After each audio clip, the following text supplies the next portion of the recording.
Hello friends, कैसे हैं आप सब। उम्मीद करती हूँ कि आप सभी खैरियत से होंगे। फ्रेंड्स, आज की इस वीडियो में हम सभी मिर्ज़ा असदुल्ला खां गालिब के बारे में कुछ ज़रूरी मालूमात इकट्ठा करेंगे। तो फ्रेंड्स, आपसे गुजारिश है कि आप सभी इस वीडियो को शुरू से लेके आखिर तक बहुत ध्यान से सुनेंगे, जो आपके लिए बहुत मुफीद रहने वाली है। तो चलिए शुरू करते हैं। मिर्ज़ा असदुल्ला खां गालिब। गालिब का नाम असदुल्ला खां और उर्फियत मिर्ज़ा नौशा थी। इब्तिदा में असद तखल्लुस करते थे, लेकिन जब ये सुना कि कोई और शायर भी असद तखल्लुस रखता है तो ख़ुद को मुमताज़ करने के लिए उस वक्त से गालिब तखल्लुस इख्तियार कर लिया। मिर्ज़ा गालिब की पैदाइश 27 दिसंबर 1797 को आगरा में हुई थी। आगरा उत्तर प्रदेश में है। फिर से मैं बताती चलूँ, मिर्ज़ा गालिब की पैदाइश 27 दिसंबर 1797 ईस्वी को आगरा में हुई थी। 15 फरवरी 1869 को दिल्ली में वफ़ात पाकर बस्ती हज़रत निज़ामुद्दीन में मदफून हुए। गालिब के वालिद का नाम अब्दुल्ला बेग और उर्फियत मिर्ज़ा दूल्हा थी।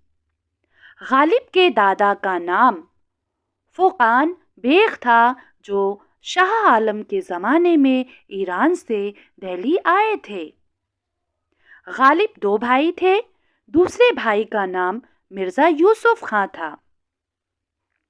1801 में जब गालिब की उम्र 4 साल की थी तो गोली लगने की वजह से वालिद का इंतकाल हुआ था।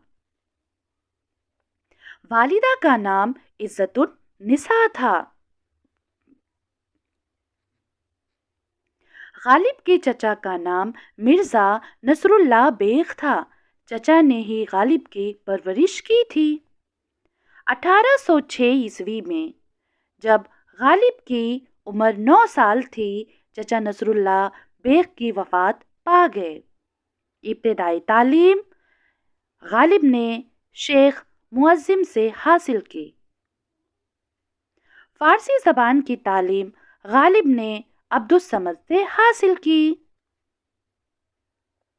गालिब की शादी इलाही बख्श खां मारूफ की बेटी उमराव बेगम से 1810 ईस्वी में हुई थी। गालिब के 7 बच्चे दर पे हुए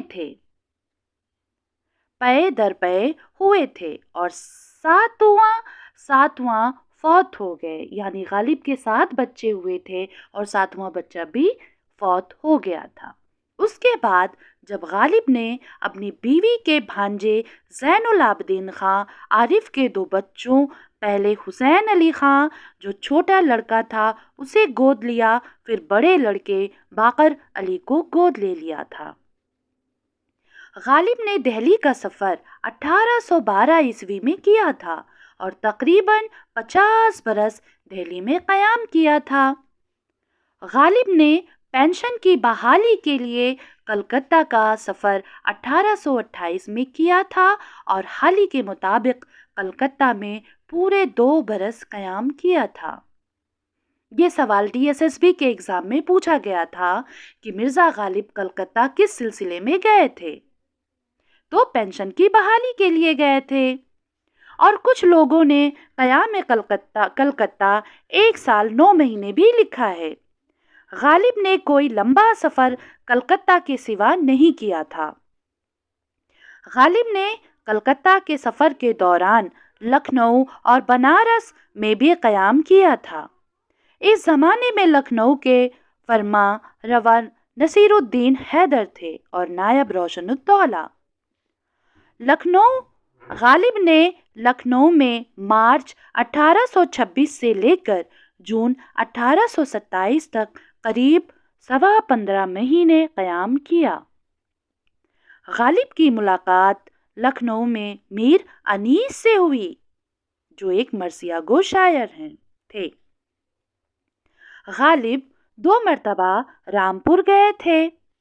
पहली मरतबा 19 जनवरी 1860 में, نواب یوسف خان کی دعوت پر اور دوسری مرتبہ 1865 میں نواب یوسف حسن خان کے انتقال کے بعد تعزیت کے لیے گئے تھے۔ انگریزی حکومت نے غالب کو 700 روپے سالانہ پینشن ملتی تھی۔ انگریزی حکومت سے مرزا غالب کو 700 روپے سالانہ پینشن ملتی تھی۔ بہادر شاہ ظفر کی طرف سے غالب کو 50 روپے ماہانہ ملتے تھے۔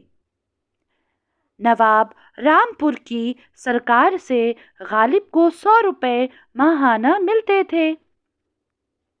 غالب کو شطرنج اور جوا کھیلنے کی بہت زیادہ عادت تھی، جس کی وجہ سے انہیں کئی بار جیل بھی جانا پڑا تھا۔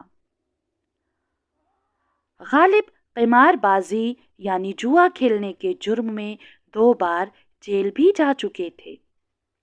پہلی مرتبہ 1841 میں 100 روپے جرمانہ اور 4 ماہ قید کی سزا ہوئی تھی، اور دوسری بار 1847 میں 200 روپے جرمانہ اور 6 ماہ کی قید کی سزا ہوئی تھی۔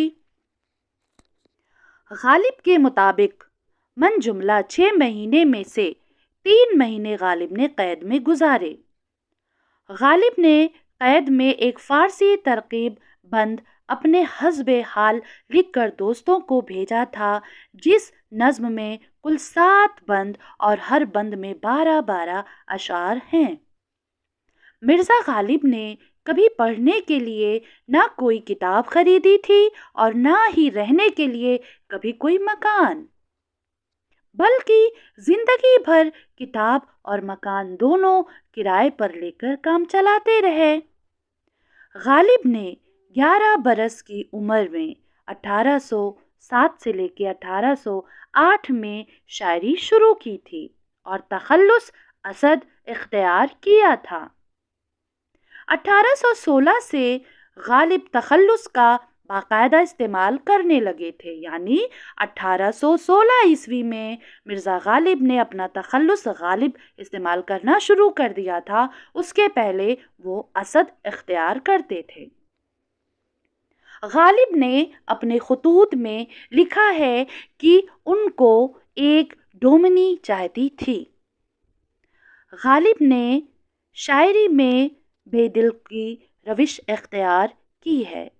طرز بے دل میرے خطا کہنا، طرز بے دل میرے خطا کہنا، اسد اللہ خاں قیامت ہے، اسد اللہ خاں قیامت ہے۔ غالب نے مثنوی بعد مخالف میں فارسی کی 9 شعراء کو اپنا استاد قرار دیا ہے۔ غالب کے مخلص دوست مولوی فضل حق تھے، جن کی تحریک پر غالب نے اپنے بھائی اپنے ابتدائی کلام کا 2/3 حصہ نکال ڈالا تھا۔ غالب نے فارسی میں شعر گوئی کا باقاعدہ آغاز 1826 سے لے کے 1827 عیسوی میں کیا تھا۔ غالب کو اپنے اردو کلام سے زیادہ فارسی کلام پسند تھے، یعنی مرزا غالب کو اپنے فارسی کلام زیادہ پسند تھے۔ غالب نے اپنی کتاب مہر نیم روز میں ایک موقع پر بہادر شاہ کی طرف خطاب کر کے یہ ظاہر کیا ہے کہ شاہ جہاں کے عہد میں کلیم شاعر سیم و زر میں تولا گیا تھا، مگر میں صرف اس قدر چاہتا ہوں کہ اور کچھ نہیں تو میرا کلام ہی ایک دفعہ کلیم کے کلام کے ساتھ تول لیا جائے۔ غالب نے ایک جگہ لکھا ہے کہ جس بحر میں کوئی اسم یا لفظ نہ آ سکے، اس کی تدبیر خاقانی اور فردوسی سے بھی نہ ہوگی۔ میں کیا کروں گا، تمہارا نام آ سکتا ہے لیکن الف دبتا رہتا ہے، خدا کے واسطے اس کی تدبیر سرور صاحب سے پوچھنا۔ بہادر شاہ ظفر نے مرزا غالب کو نجم الدولہ، دبیر الملک، نظام الجنگ کا خطاب 1849 ईस्वी में अता किया था। किसने अता किया था? बहादुर शाह जफर ने। कौन कौन सा खिताब? नजमुद्दौला, दबीरुल मलक, निज़ामे जंग का खिताब 1849 ईस्वी में अता किया था। किसने? बहादुर शाह जफर ने। और ख़ानदान तैमूर की तारीख़ नवीसी की खिदमत पर 50 रुपये माहवार के मामूर किया था। ज़ौक़ के इंतकाल के बाद गालिब को मलकुश-शुअरा का खिताब मिला। तो उम्मीद करती हूँ कि आप सभी को ये वीडियो बहुत अच्छी लगी हो, तो प्लीज़ लाइक, सब्सक्राइब, शेयर करना न भूलें। आप सभी का बहुत बहुत शुक्रिया।